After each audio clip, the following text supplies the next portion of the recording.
Breaking news! Ayan na, Amerika magde-deploy na ng mga missile sa ating bansa para tapatan at labanan ang puwersa ng China.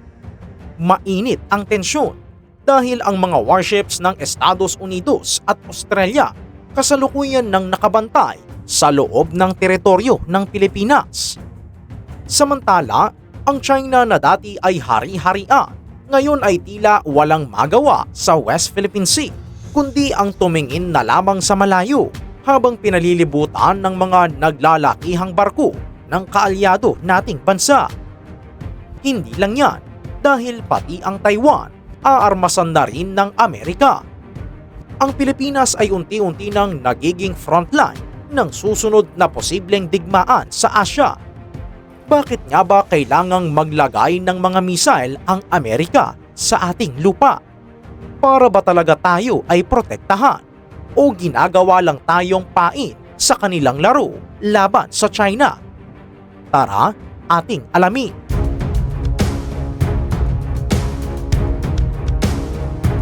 Dahil sa tumitinding tensyon mga kahistoryador, hindi na nakontento ang Amerika sa mga salita lang.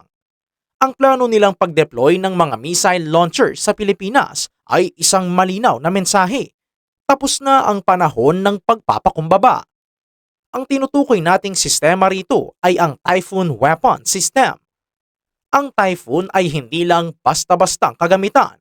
Kaya nitong magpakawala ng Tomahawk missiles na may kakayahang tumama sa target hanggang sa layong mahigit 1,000 kilometro.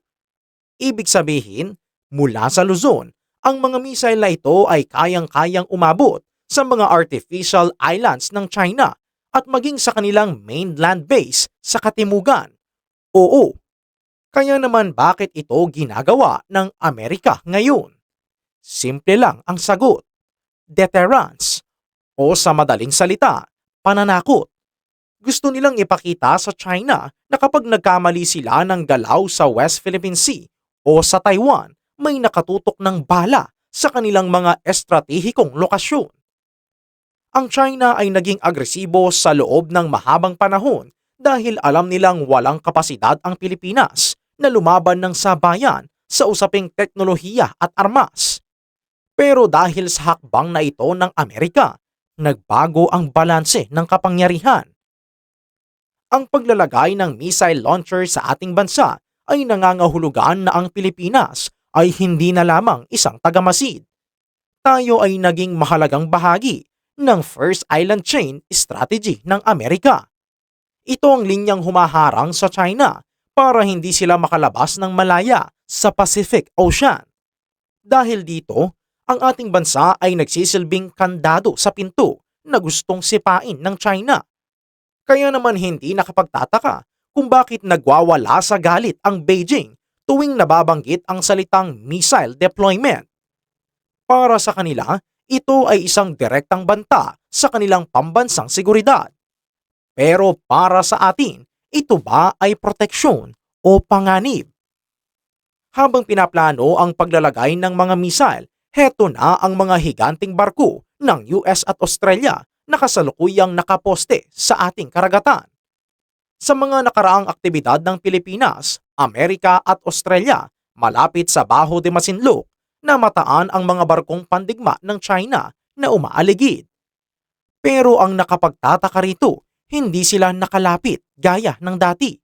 Bakit? Dahil ang dala ng US at Australia ay hindi lang mga Coast Guard na barko.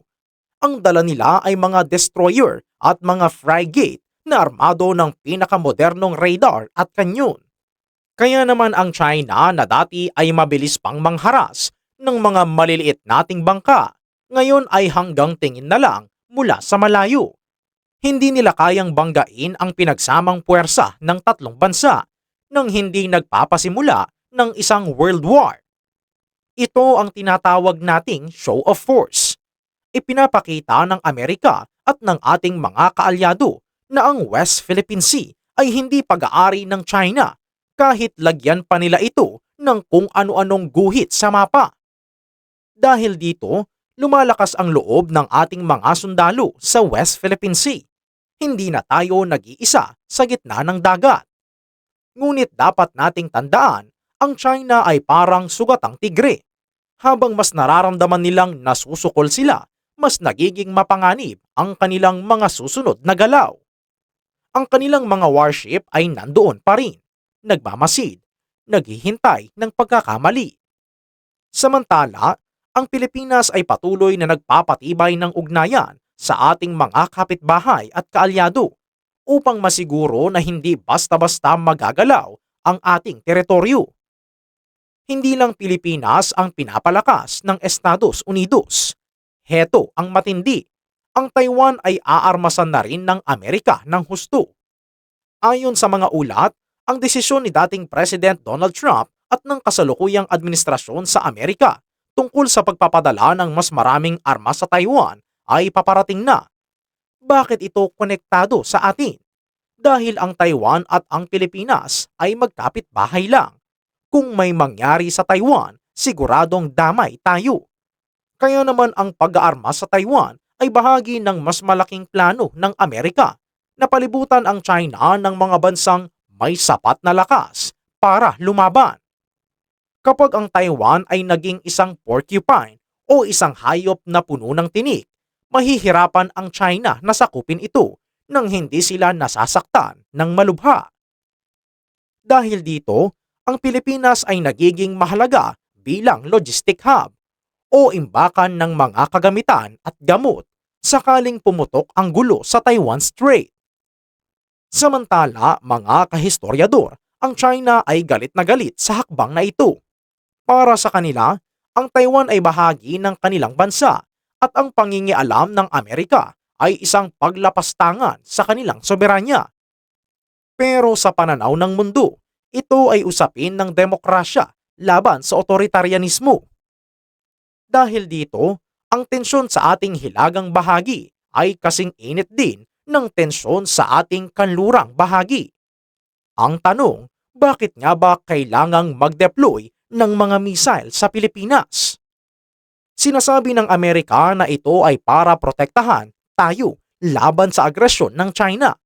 Pero bilang mga Pilipino, kailangan nating tingnan ang mas malawak na anggulo. Hindi gumagastos ang Amerika ng bilyong-bilyong dolyar para lang sa kabutihang loob. Mayroon silang sariling interes na pinoprotektahan. Kailangang maintindihan na ang Pilipinas ay ang pinaka-estratehikong lokasyon sa buong Southeast Asia. Kung kontrolado ng Amerika ang Pilipinas, kontrolado nila ang daloy ng kalakalan sa South China Sea, kung saan dumadaan ang trilyon-trilyong halaga ng mga produkto taon-taon. Kapag nawala ang impluwensya ng Amerika sa ating bansa, hihina ang kanilang kapangyarihan sa buong mundo. Kaya naman ang paglalagay ng mga missile rito ay para siguraduhin na hindi sila mapapatalsik ng China sa rehiyong ito. Pero wag din nating isipin na wala tayong nakukuha rito. Sa harap ng isang higanteng bully na gaya ng China, ang Pilipinas ay walang kakayahang ipagtanggol ang sarili ng mag-isa. Ang mga missile na ito ay nagsisilbing insurance policy. Dahil dito, nag-iisip ng makasampung beses ang China bago gumawa ng mas malalang hakbang laban sa ating mga mangingisda at sundalo. Ang presensya ng Amerika ay nagbibigay sa atin ng leverage o alas sa pakikipag-usap. Pero mga kahistoryador, sa oras na magkaroon ng aktwal na digmaan sa pagitan ng China at Amerika, ang unang babagsakan ng mga bomba ng China ay ang mga lokasyon kung nasaan ang mga missile ng Amerika. At ang mga lokasyong iyon ay nasa loob ng Pilipinas. Kaya naman ang proteksyon dala ng Amerika ay may kasamang malaking panganib. Ito ay isang double-edged sword. Pinoprotektahan tayo ngayon, pero maaari tayong madamay bukas. Kaya ang tanong, dapat na bang matakot ang China sa mga kaganapang ito? Ang maikling sagot ay oo. Ang mahabang sagot ay hindi lang sila takot, sila ay balisa. Dahil sa paglalagay ng mga missile at ang pagdami ng mga kaalyadong bansa sa West Philippine Sea, ang home court advantage ng China ay unti-unting nawawala. Ang kanilang mga base militar sa mga artificial islands na itinayo nila sa ating dagat ay maaari nang mawasak sa loob lamang ng ilang minuto gamit ang mga bagong missile na idinedeploy ng US. Kaya naman ang China ay mabilis na naglalabas ng mga statement na nagsasabing provocative o nanggugulo ang Amerika. Ito ay dahil alam nilang hindi na sila ang nagdidikta ng takbo ng laro. Samantala, hindi lang armas ang kinatatakutan ng China. Takot din sila sa international isolation. Kapag nakita ng buong mundo na ang Pilipinas, Australia, Japan, Amerika at pati na ang mga bansa sa Europa ay nagsama-sama laban sa kanila, hihina ang kanilang ekonomiya. Ang China ay nakadepende sa kalakalan. Kung magkakaroon ng gulo, sila rin ang malulugi sa huli. Dahil dito, ang kanilang estratehiya ay subukan tayong hatiin mula sa loob. Gagamit sila ng propaganda para palabasin na kaaway ang Amerika at dapat tayong kumampi sa kanila. Pero ang tanong, sino ba ang tunay na nangaagaw ng ating teritoryo? Sino ba ang nagbobomba ng water cannon sa ating mga kababayan? Ang sagot ay malinaw, di ba? Sila din. Tama. Kaya naman mga kahistoryador, ano ang inyong opinyon dito? Sang-ayon ba kayo sa paglalagay ng mga missile ng Amerika dito sa Pilipinas para labanan ang China? Ito ba ay sapat na proteksyon? O ito ba ay maglalagay lang sa atin sa mas malaking panganib? I-comment sa ibaba para malaman din namin. Maraming salamat!